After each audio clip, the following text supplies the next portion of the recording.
अब आज देख रहे हैं अपन सर्वनाम। सर्वनाम किसे कहते हैं? संज्ञा आप जानते हैं, किसी वस्तु नाम स्थान को हम क्या कहते हैं? संज्ञा कहते हैं। व्याकरण का ये महत्वपूर्ण हिस्सा सर्वनाम, प्रोनाउन। संज्ञा को नाउन कहते हैं और सर्वनाम को प्रोनाउन कहते हैं। PRONOUN, pronoun. आखिर क्या होती है प्रोनाउन? किसे कहेंगे प्रोनाउन? संज्ञा तो आप जानते हैं कि किसी वस्तु के नाम स्थान को संज्ञा कहते हैं, लेकिन सर्वनाम आपने अपने गांव मोहल्ले आसपास में देखा होगा कि कोई बच्चा, आदमी, जानवर, स्थान, घर का देखा होगा कि दो दो नाम होते हैं। सुना कभी? होते ना? जैसे हम आपको नाम के द्वारा भी पुकार लें कि नाम हमने कहा मोहन पानी भर लाओ, ठीक है? या कभी ये भी कह सकते हैं तुम पानी भर लाओ। तो नाम जो हो गया वो एक तरह से नाम शब्द क्या हो गया? मोहन। मोहन क्या हो गया? संज्ञा, है ना? और अगर नाम न लेके हम कहें तुम, आप, तो ये क्या हो गया? प्रोनाउन, है नहीं? अब हम नाम के स्थान पर क्या इस्तेमाल कर दिया हमने? नाम न लेके हमने तुम कह दिया या आप कह दिया। तो ये नाम के स्थान पर ये शब्द इस्तेमाल कर सकते हैं। हमने कहा मोहन अपनी किताब खोलो, है ना? और हमने कह दिया आप लोग अपनी किताब खोलिए या तुम अपनी किताब खोलो। मोहन क्या अपना होमवर्क करके लाए हो? या कह दिया तुम अपना होमवर्क करके लाए हो। तो नाम के स्थान पर दूसरा जो शब्द इस्तेमाल हो रहा है उसको क्या कहेंगे हम? प्रोनाउन, सर्वनाम। क्या कहेंगे? सर्वनाम। यानी हम कह सकते हैं कि जो शब्द संज्ञा के स्थान पर इस्तेमाल करें, संज्ञा के स्थान पर बोल लें। हमने बोल के दिखाया आपको। जो शब्द संज्ञा के स्थान पर बोल लें, वो बोले गए शब्द उसको ही हम क्या कहेंगे? सर्वनाम, प्रोनाउन। क्या कहेंगे? है ना? जैसे मैं, हम, तुम, सब, कौन, अपना, आपका, हमारा, उसका, कोई, कुछ, जो, सो आदि। तो ये जो शब्द आप देख रहे हैं, ये सारे के सारे शब्द नाम के स्थान पर बोले जा रहे हैं, है ना? एक तरह से उपनाम हो गया ये, है ना? बस उसी नाम को जो उपनाम जो हो गया उसको हम क्या कहेंगे? सर्वनाम। सर्वनाम के 6 भेद होते हैं, यानी सर्वनाम 6 प्रकार की होती है। संज्ञा 5 प्रकार की थी और सर्वनाम कितने हैं? 6। हम पढ़ेंगे कि जो 6 प्रकार हैं, पहला प्रकार है पुरुषवाचक सर्वनाम, संबंधवाचक सर्वनाम, निश्चयवाचक सर्वनाम, अनिश्चयवाचक सर्वनाम, प्रश्नवाचक सर्वनाम। क्या होते हैं? यानी इतने प्रकार के सर्वनाम होते हैं। संज्ञा तो आप समझ गए होंगे, सर्वनाम भी समझ गए आप। अब आप देखेंगे कि पुरुषवाचक सर्वनाम क्या होते हैं। किसे कहेंगे हम? पुरुषवाचक सर्वनाम। पुरुषवाचक सर्वनाम उसके भी भेद होते हैं। देखिए, पुरुषवाचक सर्वनाम, जो सर्वनाम बोलने वाले, सुनने वाले या किसी अन्य व्यक्ति के लिए प्रयोग में लाए जाते हैं, प्रयोग कर रहे हैं, उनको हम पुरुषवाचक सर्वनाम कहते हैं। जो सर्वनाम बोलने वाले या सुनने वाले या किसी व्यक्ति के लिए प्रयोग किए जा रहे हैं, उनको हम पुरुषवाचक सर्वनाम कहते हैं। पुरुषवाचक सर्वनाम 3 प्रकार होते हैं। कितने भेद होते हैं इसके? 3 प्रकार होते हैं। उत्तम पुरुष, मध्यम पुरुष और अनपुरुष। कितने भेद होते हैं इसके? 3। उत्तम पुरुष, मध्यम पुरुष और अन्य पुरुष। ये किसके भेद हैं? पुरुषवाचक सर्वनाम।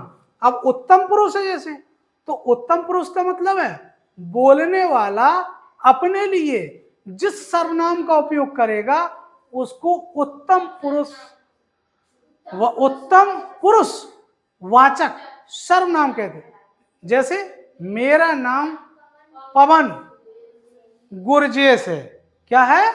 मेरा नाम पवन गुरजेश है। तो वो क्या हो गया? अपने लिए हो गया, तो वो उत्तम पुरुष हो गया। ठीक है। इसके बाद है मध्यम पुरुष। मध्यम पुरुष का मतलब है जिस सर्वनाम शब्द का प्रयोग सुनने वाले अथवा श्रोता के लिए उपयोग करते हैं उसको हम मध्यम पुरुष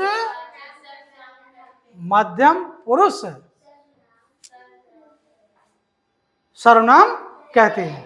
मध्यम पुरुषवाचक सर्वनाम कहते हैं। जैसे तुम कब आए, तो मध्यम हो गया ये।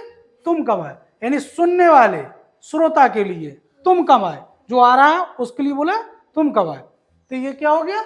मध्यम पुरुष। अन्य पुरुष, जो सर्वनाम का जो भेद है उसमें अन्य पुरुष वक्ता और श्रोता। क्या होता है? वक्ता और श्रोता के बीच जो उपस्थित नहीं होता है। किसके?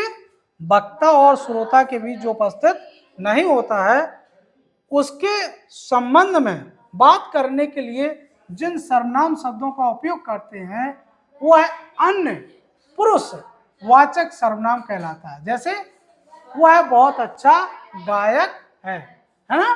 तो वक्ता यानी कहने वाला और श्रोता के बीच जो उपस्थित नहीं होता है उसको हम क्या कहेंगे? अन्य पुरुषवाचक। अब इसमें देखिए, वो है बहुत अच्छा गायक है ना। वो है बहुत अच्छा गायक है यानी कहने और सुनने वाले के बीच वो तो नहीं है। अन्य पुरुष जिसके बारे में बात कही जा रही है वो इसमें नहीं आए ना, है ना। बात समझ आ रही है आपको कि जिसके बारे में बात कर रहे हैं वो नहीं है। श्रोता और वक्ता, बोलने वाला, कहने वाला और सुनने वाला, दोनों के बीच में जिसके बारे में बात की जा रही वो नहीं है, इसलिए उसको अन्य पुरुष वाचक सर्वनाम कहते हैं। कोई दिक्कत किसी को? समझ में आ रहा है आपको? इसके बाद है निश्चयवाचक सर्वनाम। ये किसका भाग है? सर्वनाम का। क्या है ये? सर्वनाम का भाग है निश्चयवाचक सर्वनाम।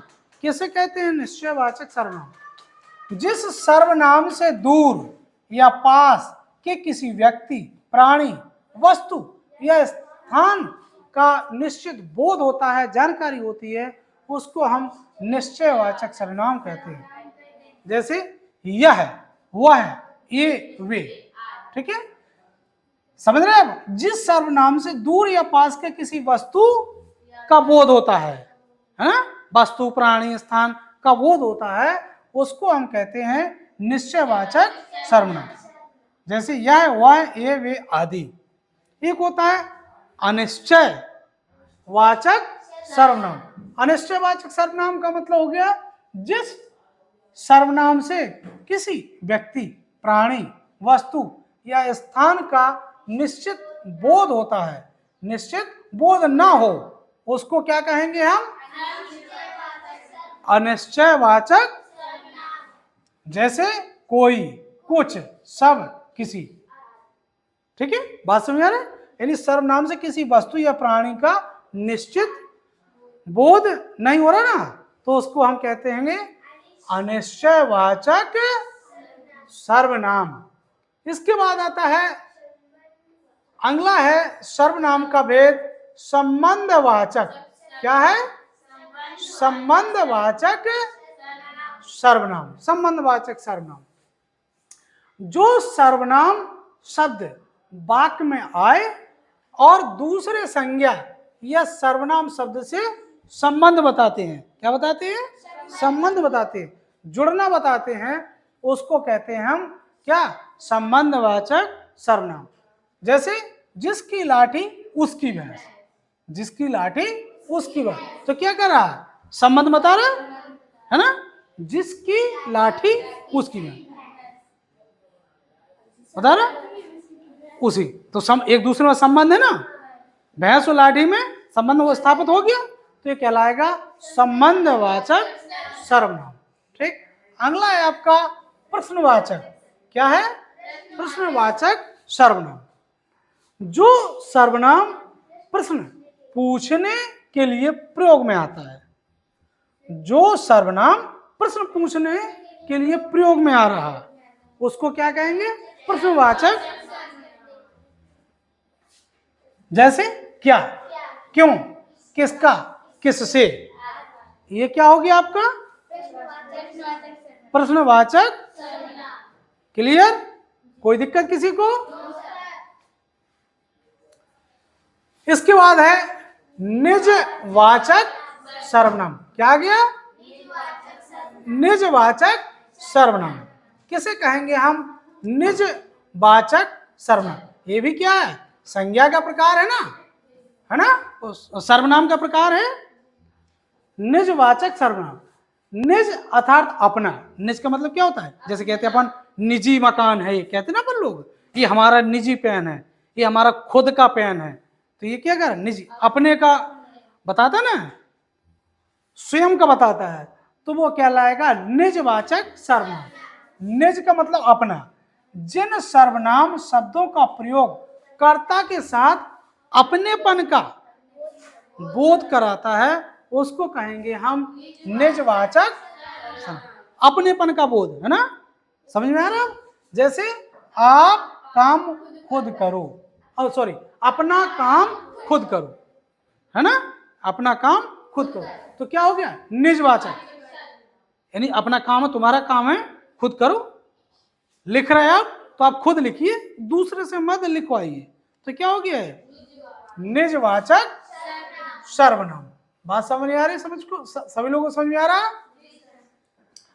सर्वनाम वाले वाक्यों में लिंग का पता क्रिया से लगता है, क्योंकि लिंग के अनुसार सर्वनाम में कोई परिवर्तन नहीं होता है। यानी ये विशेष बिंदु हैं, इनको भी जानना जरूरी है। मध्यम पुरुष सर्वनाम में एक वचन तू, परंतु आदर के लिए सुनने वाले को तुम बोला जाता है। ठीक है, ये आप दैनिक दिनचर्या में देखते ही हैं। प्राय सर्वनाम के साथ ही शब्द भी जोड़ा जा सकता है, जैसे उसे ही जाना होगा, है ना। मेरे को, तेरे को, हमारे को आदि कुछ अशुद्ध रूप है, इनके स्थान पर मुझे, तुझे, हमें शब्द का प्रयोग करना चाहिए। मेरे को तेरे के स्थान पे, है ना, कहते ना कुछ, मेरे को ये खाना है, तेरे को ये काम नहीं करना, ये कह रहा है इनके स्थान पर मुझे, तुझे, इन शब्दों का प्रयोग करना चाहिए। सर्वनाम शब्दों का संबोधन रूप नहीं बनता, क्योंकि किसी को उसके नाम से पुकारा जाता है, सर्वनाम शब्दों से नहीं। ठीक है, किसी को बुलाना है तो सर्वनाम शब्दों से नहीं, बल्कि उसके संज्ञा शब्द से बुलाया जाता है। सर्वनाम का प्रयोग एक वचन, बहुवचन दोनों में होता है। ठीक है, किसमें होता है? एक वचन, बहुवचन दोनों। सर्वनाम के साथ परसर्ग शब्द मिलाकर लिखे जाते, जैसे इसका, उसने, तुमने। सर्वनाम पुनरावृत्ति के साथ प्रयुक्त होते हैं, जिससे उनके अर्थ में विशिष्टता आ जाती है। कुछ सर्वनाम संयुक्त रूप में भी आते हैं, जैसे जो, कोई, जो, ये आदि आते हैं। इस तरह आप संज्ञा सर्वनाम को जान, ये फिर से आप समझ सकते हैं, दोहरा सकते हैं। संज्ञा के स्थान पर आए शब्द को क्या कहेंगे? सर्वनाम कहेंगे। सर्वनाम के 6 भाग होते हैं, भेद होते हैं। पुरुषवाचक, निश्चयवाचक, अनिश्चयवाचक, संबंधवाचक, प्रश्नवाचक, निजवाचक, ये सर्वनाम के भेद होते हैं जो आपने पढ़े हैं। पुरुषवाचक सर्वनाम के 3 भेद होते हैं, उत्तम पुरुष, मध्यम पुरुष, अन्य पुरुष। ठीक है। और लिंग के अनुसार सर्वनाम में कोई परिवर्तन नहीं होता है। इस तरह आप लोग सर्वनाम को पढ़ेंगे और उनको दोहराएंगे।